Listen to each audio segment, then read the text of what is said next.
Morning है guys. आज पनि एउटा हामीले यो चाहिँ यो जेसिबीको डिफेन्सरको त्यो हबको त्यो सिल बस्ने भाग खाएको थियो होइन। त्यसलाई नै लेटमा चाहिँ हाम्रो त्यो फेब्रिकेसन यार्डमा चाहिँ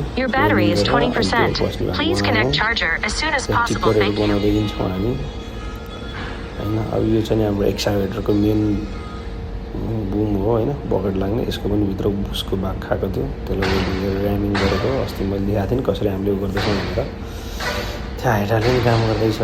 त्यसले हाम्रो यो सानो कार मिक्स हो, त्यसले मोडिफाई गरेर हामीले चाहिँ टिएम जस्तो बनाइदियो क्या। यो चाहिँ एपोलोको कार मिक्स हो, त्यसले सेल्फ लोडिङ हो, त्यसलाई मोडिफाई गरेर कङ्क्रिट बकेटहरू बन्दैछ। त्यहाँ हाम्रो उसको उयोहरू बन्दैछ, टिप्परको डालाहरू पनि बन्दैछ होइन।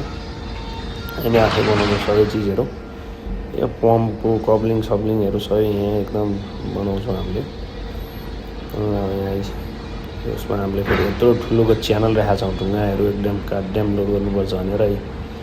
सबैको च्यानल यत्रो ठुलो च्यानल हालेर होइन, सबैको यसरी नयाँ ढाला बनायो हामीले। 5 इन्च टिप्परको यो ढाला बनाएको हामीले होइन। यसरी ढाला बनाउँछौँ। त्यहाँ चाहिँ अलिकति मिस्टेक भएछ, त्यहाँ वेल्डिङ रड ढालामा लाएर तातेर बसेको रहेछ पुरै लाएर वेल्डिङ रडहरू त्यहाँ छुट्याउनु लगाइदियौँ।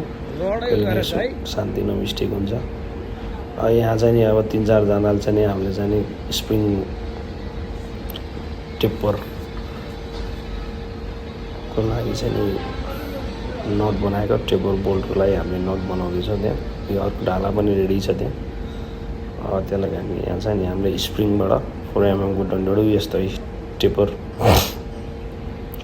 बोल्टको लागि नट बनाएको, टेप्पर बोल्टको लागि नट बनाएको जुन चाहिँ फ्यामिली हुन्छ। यो चाहिँ हाम्रो ब्लोअर फ्यान बनाउनु लागेको थियो।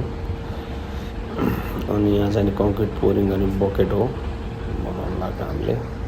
ढाला पनि अन्त उस काट्दैछौँ हामीले, पुरै एकदम जीर्ण भएको थियो ढाला पुरै। हामीले यस्तोलाई हामी अब त्यस्तो बनाउन जाँदैछौँ, यस्तो बनाइरहेको छौँ।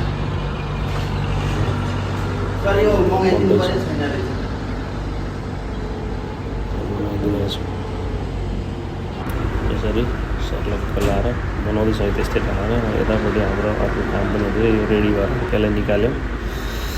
यो चाहिँ त्यही हो हाम्रो त्यो जेसिबीको डिफेन्सियरको लागि। यो पनि रेडी भयो लगभग।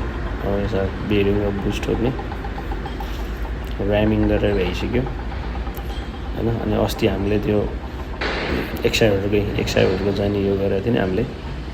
यो चाहिँ जेसिबी एक्साभेटर मेन दिनको बुस लाग्ने भागै खाएको रहेछ।